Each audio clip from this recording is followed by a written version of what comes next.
Good day, learners. Our subject for today is Mathematics 5 for Quarter 4, Week 8. And our topic is Analyzing and Problem Solving Involving Experimental Probability.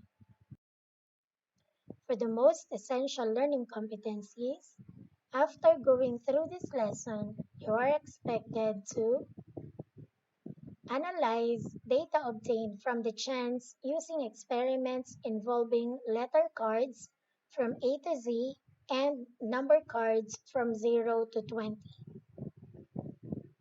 and solves routine and non-routine problems involving experimental probability. For the introduction, in this lesson, you will learn another concept on probability. As a learner, you are expected to analyze data obtained from chance using experiments involving letter cards from A to Z and number cards from 0 to 20, and solve routine and non-routine problems involving experimental probability. Let us analyze the given situation. When a cube with letters S, E, N, S, E, and S on its faces is tossed once, there are 6 total outcomes, and the possible outcomes are 3S, 2E, and an N. We could also say that the probability of tossing each letter is, we have the probability of tossing an S equals, we have the favorable outcomes, we have 3S, and the total outcomes, we have the letters S, E, N, S, E, S. So that is equal to 3, 6 because there are 3 possible outcomes in the word or in the letter senses, or it can be 1/2. So we can reduce 3, 6 into lowest terms. Next, we have the probability of tossing an E. So we have favorable outcomes, we have 2 E's, and then total outcomes, we have the letters senses. So that is equal to 2 over 6 or 2/6, or we can reduce it into lowest term, that is equal to 1/3.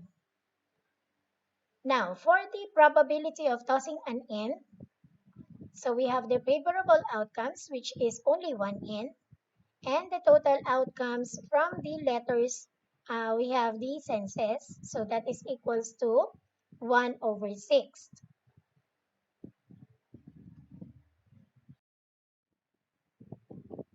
Here is another example. Faye rolls 2 dice 100 times and records the sum of the numbers on the faces. The results are shown below. So we have rolling 2 dice. So we have the outcomes and the number of times it happened. So we have 2, 3 for the outcomes or the sum.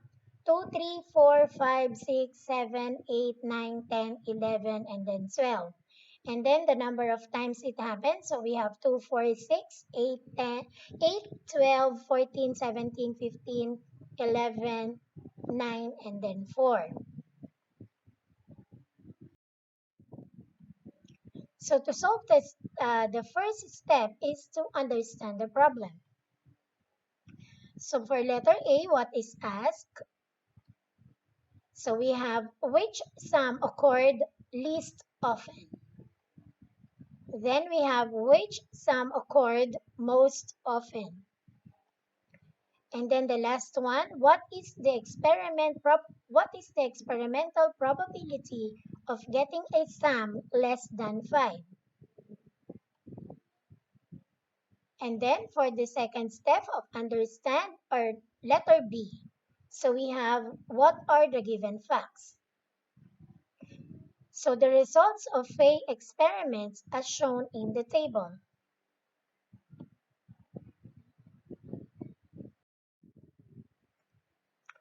solve the second step, that is to plan on what to do. So that is letter C. What strategy can we use to solve the problem? So analyzing the given situation and applying the formula could help us solve the problem. Now, the third step is to solve. So that is letter C. So based on the table given, it is evident that the sum which occurred least often is 2 since it only happened twice. Okay. Then, based on the table, it is recorded that the sum which occurred most often is 8 since it happened 17 times. Okay, so for letter D, out of 100 trials, a sum less than 5 happened 12 times. So how are we going to solve the problem? So we have the number of times a sum less than 5 happened over total number of trials. So we have equals to 12. So yung less than 5, yung 2, 3, 4. So, ang number of times it happened, so we have 2, 4, and then 6. So, when you sum it up, you will get 12. So, over total number of trials, which is 100. So, the answer is 12 over 100, or we can reduce this into lowest term, and that is equivalent to 3 over 25. So, the experimental probability of getting a sum less than 5 is 3 over 21. And the last step is to check. So that is for letter D, analyzing the situation given and applying the formula properly will make our answer correct. And to check your answers, you can work backwards. So here is another example. The table below shows the results of a card experiment. Each time a card was picked, it was returned to the bag. So we have the card experiment, we have the outcomes, and the number. So for the outcomes, we have the pink, yellow, and purple. For the numbers, for pink, we have 15. For yellow, we have 10. And for purple, we have 5.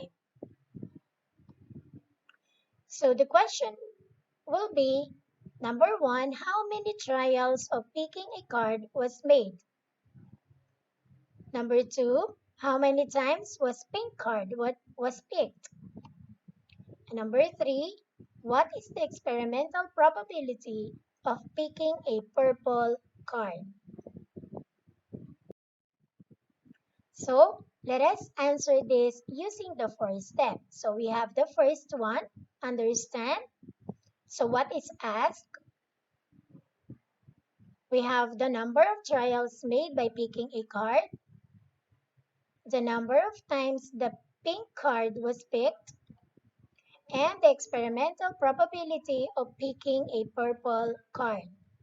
So what are the given facts? So we have 15 pink cards, 10 yellow cards, and 5 purple cards. Now, what strategy can we use to solve the problem? So we can conduct an experiment of picking a card, returning it to the bank, and recording the result. Applying the formula could also be a good strategy. Now, let us solve. First, we will get the sum of the number of pink, yellow, and purple cards. So we have 15 plus 10 plus 5, and you will get a sum of 30. Number 2, the pink card was picked 15 times as recorded in the table. So we can solve this using the formula.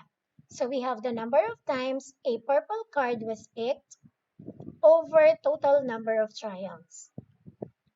So that is equal to 5 over 30 because the number of times a purple card was picked, that is 5, and total number of trials is 30. Or we can reduce the answer into lowest term. So that is 1/6. So that means a purple card was picked 5 times out of 30 trials, or 1/6. And to check, appropriate application of pattern or formula in getting the experimental probability will make our answer correct. And to check, look back and work backwards. So we have to bear in mind that in problem solving, we can use the four-step method. First, we have to understand. Second, plan. Third, solve. And then fourth, we have to check.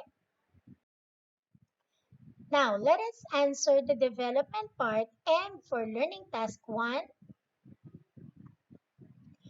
Randy, Manny, and John put 3 A's, 4 B's, and 5 C's in the box. They will take turns in getting a letter from the box. They are trying to test the probability of getting their favorite letter. So for Randy, his favorite letter is A. And for Manny, his favorite letter is B. And for John, it is letter C. Now, question, what is the probability of getting each boy's favorite number? For letter A, we have Randy, letter B, Manny, and then letter C, John. So for Randy, letter A, so the probability of getting Randy's letter, which is letter A, is 3 over 12. So saan ba natin nakuha yung 12? So kapag ini-add natin yung 3, yung 4, and then 5, so the sum of those numbers is 12.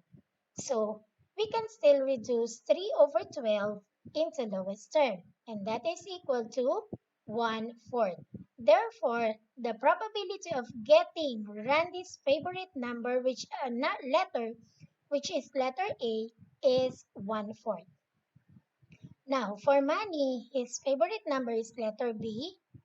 So what is the probability of getting letter B? So that is 4 because there are 4 B's in the box. So that is 4 over 12, or we can reduce this into lowest term, and it is also equivalent to 1/3. And for letter C, which is John, so the probability of getting John's favorite number is 5 over 12. So we cannot reduce this into lowest term. So that is the answer already. So the probability of getting John's favorite number is 5 over 12. For number 2, if you are next to John to pick a letter and your favorite letter is A, what is the probability of getting your favorite letter? So let us solve this using the formula. So we have the probability equals the favorable outcomes over the total possible outcomes. So that is equivalent to, 3 over 12 because in the box there are 3 letter A's. So the total number or the total possible outcome is 12. So we can still reduce this into lowest term. So the answer is 1/4. So that means the probability of getting my favorite letter or letter A is 1/4. For number 3, who is most unlikely to get his favorite letter?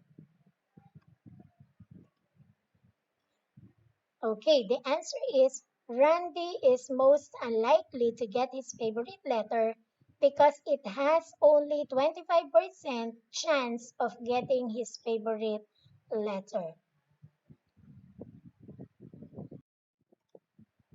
For learning task 2,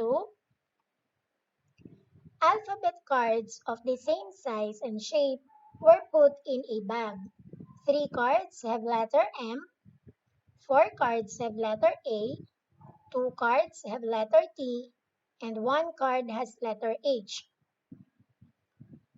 Question: what is the total number of possible outcomes? Okay, the answer is 10. So, saan natin nakuha yung 10? So, we have 3 M's, 4 A's, so that is 7, and 2 T's, which is 7 plus 2 is 9, and 1 H equals 10. So, that is the total number of possible outcomes. Number 2, what is the probability of picking card with letter M? So the answer is 3 over 10 because we have 3 letter M's in the bag, inside the bag.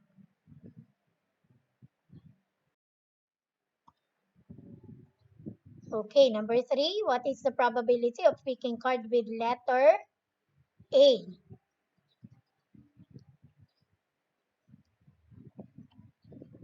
So we have, so that is for letter B. So letter B question.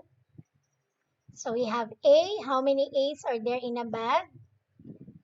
So that is equal to 4 over 10, or we can still reduce this into lowest term and then you will get 2/5.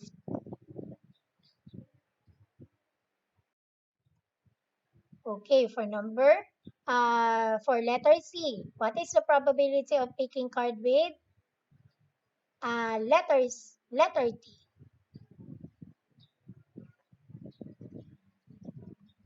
So answer.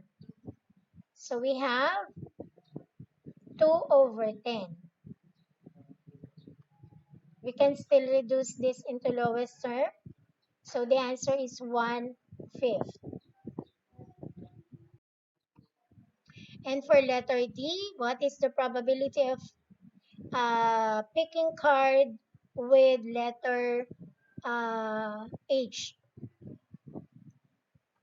So answer is 1 over 10 because meron lang isang letter H doon sa bag. Okay, still for number 2, letter E, card with a vowel. So what is the probability of getting card with a vowel? So answer. So ano-ano ba yung mga vowel letters? So we have 4 over 10. Okay, saan natin nakuha yung 4 over 10? So, yung letter A lamang ang vowel doon sa mga cards or alphabet cards na nasa bag. Okay, and it has 4. So, the answer will be 4 over 10. Pero pwede natin siyang reduce into lowest term and that is equivalent to 2 over 5th or 2/5. Okay, still with number 2 question. Letter F, card with consonant. So, yung probability of picking card with consonant letters. So, ano-ano ba yung mga consonant letters? So, ang ating vowels is yung A, E, I, O, U, and the rest of the numbers or the rest of the letters are consonants. So, ilan yung consonants na meron tayo dun sa bag? So, we have M, 3 cards. 3 cards with letter M. And then T, 2 cards with letter T. And then 1 card, letter H. So, 3 plus 2 plus 1, that is 6. 6 over 10. And pwede pa natin siyang i-reduce into lowest term. So, the answer is 3/5. So, that means the probability of picking card with consonant letters is 3/5. And for number 2, letter G, card with M or T. Okay, so we have that is equal to 5/10. Saan nanggaling yung 5/10? So yung ating letter M is 3 and then ang ating letter T is 2. So kapag pinag-add natin silang dalawa, so you will get 5/10. Pero pwede pa rin natin i-reduce into lowest terms yung 5/10. So the answer is 1/2. Okay, and for number 2, letter H, card with J. So what is the probability of picking card with J? So we have the formula. So meron bang J dun sa bag? So wala kasi ang mga letters lang natin doon ay M, A, T, and then H. So that means the probability of picking card with letter J is 0. And what is the probability of picking card with letter T or H? So yung ating answer is ilan yung ating letter T? Dalawa. At ang ating letter H ay isa. So that is equivalent to 3/10. So that is already the answer because we cannot reduce that number, that fraction into lowest term. And for letter J, number 2 letter J card with letter A or T. So, ilan ba yung letter A natin? So, we have 4. And then, ang letter T natin is meron tayong 2. When we sum it up, we have 6/10. Okay, so we can still reduce this into lowest term. So, the answer is 3/5. Okay, so that means that the probability of picking card with letter A or T is 3/5. Now, for learning task number 3, use the 4-step method to solve the given problem. And here is the problem. For number 1, a bag contains 3 red lollipops, 3 green lollipops, and 3 orange lollipops. Now, what is the probability of picking an orange lollipop? So, what is asked in the problem? Okay, the answer is the probability of picking orange lollipops. And what facts are given? So there are 3 red, 3 green, 3 orange lollipops. So for letter C, how will you solve the problem? So we can use the formula to find the probability of picking an orange lollipop. So we have the formula P or the orange lollipop. So we have the favorable outcomes, which is 3 oranges, and total possible outcomes. So we have 3 plus 3 plus 3. So that means the probability of picking an orange lollipop is 3/9, or we can still reduce this into lowest term. So the answer is 1/3. So that means the probability of picking orange lollipop is 1/3. So what is the complete answer? So that is the answer. The probability of picking an orange lollipop is 1/3. And second problem. There are 16 fruits in a bag. 12 are apples. Find the probability of pulling apples. So what is asked in the problem? The probability of pulling apples. Letter B, what facts are given? There are 16 fruits, 12 apples. Okay, to continue, for letter C question, how will you solve the problem? So again, we can use the formula to find the probability of pulling apples. And here is the formula. So P is equals to, okay, favorable outcomes, that is 12 apples, over total possible outcomes, which is 16 fruits. So that is equal to 12/16. Or we can still reduce this into lowest term and the answer is 3/4. So for letter D, what is the complete answer? So the answer will be the probability of pulling apples is 3/4. Okay, for number 3 questions or number 3 problems. There are 10 books in the shelf. 3 mathematics books, 2 Filipino books, 4 science books, and 1 English book. Question is, what is the probability of picking A. Mathematics books, B. Science books, and C. Filipino books? So, let us answer letter A. What is the probability of picking mathematics books? So, the answer is 3/10. Okay, so yung 3, dahil merong tatlong mathematic books sa shelf. Saan ang galing yung 10? So, ini-add natin yung 3 na mathematics, 2 na Filipino, 4 na science book, and 1 English book. So, ang total nila is 10. Okay, so the answer is 3/10 for mathematics books. Next, we have the science books. So, ilan bang science book meron dun sa shelf? So, we have 4/10. So, we can still reduce this into lowest term.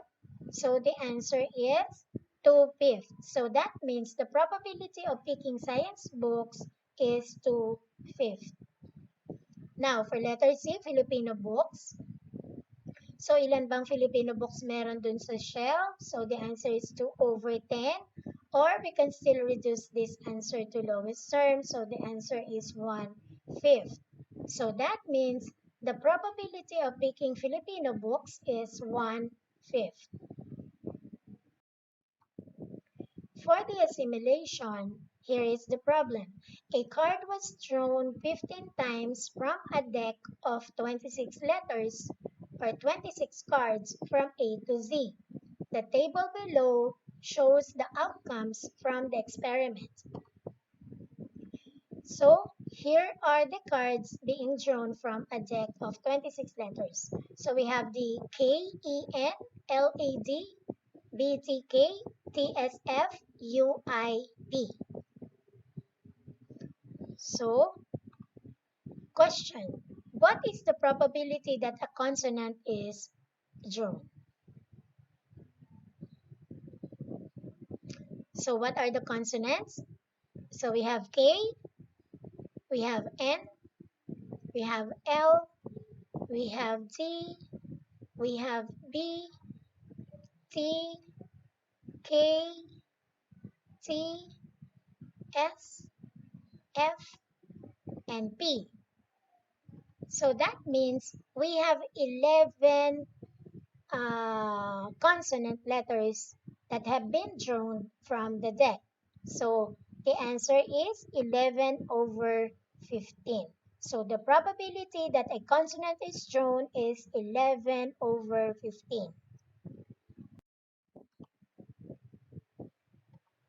So for letter B question, what is the probability that a vowel is drawn?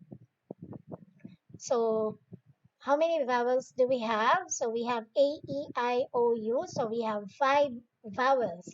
But in the table, we have letter E, letter A, letter U, and letter I. So that means the probability of picking or that a vowel is drawn is 4/15.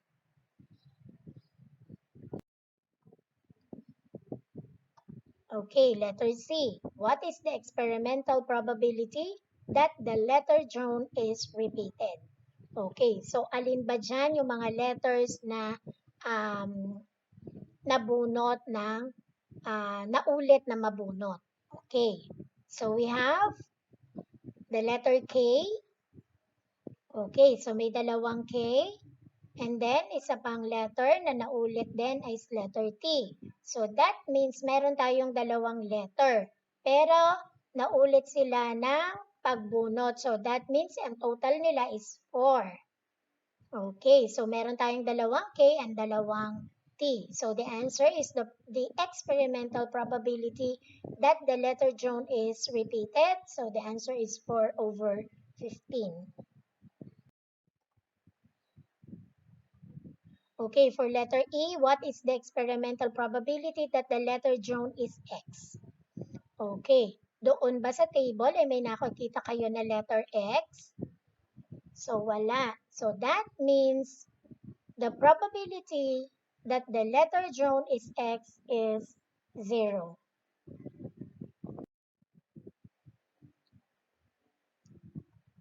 Okay, next question. What is the experimental probability that the letter drone is K?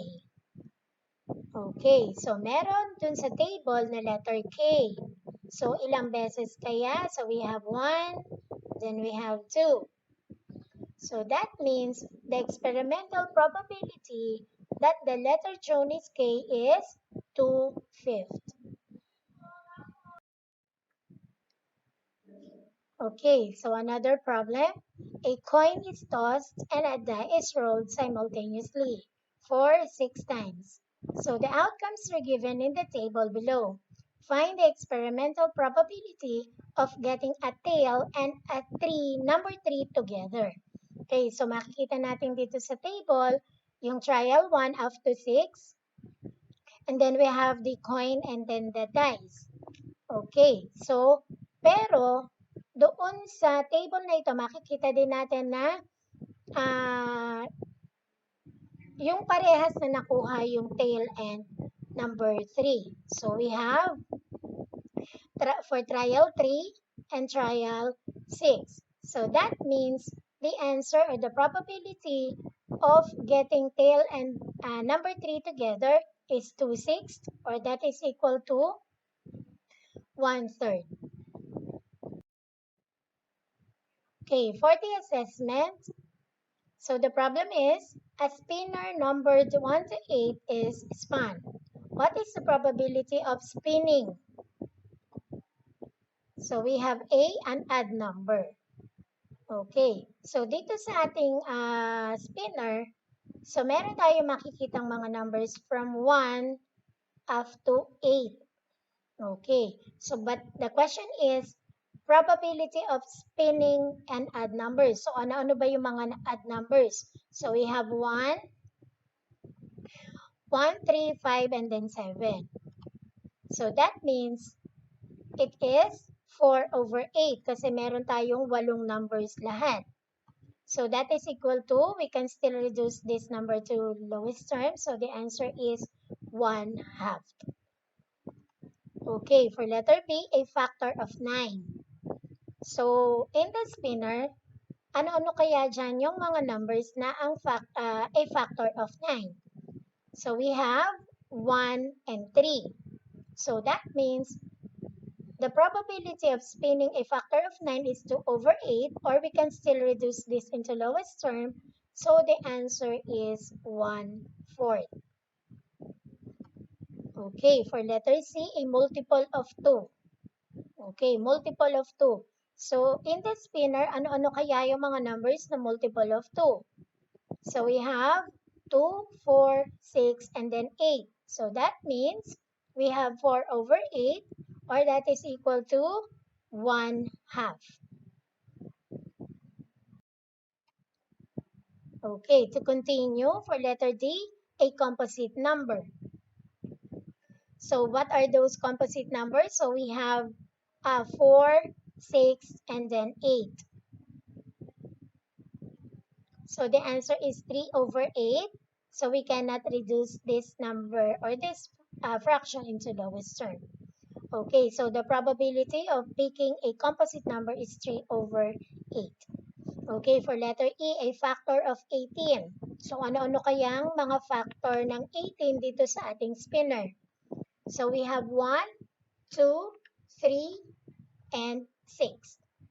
So that means we have 4 over 8, or 4/8, or that is equal to 1/2. So that means the probability of spinning a factor of 18 is 1/2.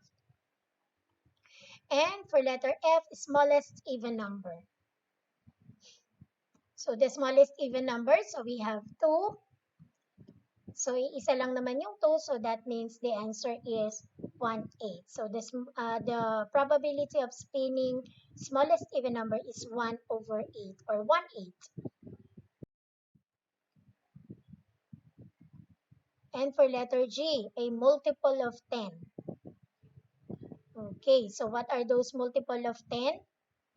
Okay, so wala namang multiple of 10 in our spinner, so the answer is 0. So the probability of spinning a multiple of 10 is 0. Next, the highest common factor of 24 and 32. Okay, so what is the probability of spinning the greatest common factor of 24 and 32? So we have 8. So the answer is 1/8 or 1/8. Next, 10. So since walang 10 dito sa ating spinner, so the probability of spinning 10 is 0. And that concludes our topic about analyzing and problem solving involving experimental probability. I hope that you learned a lot from our discussion. Thank you very much and God bless everyone.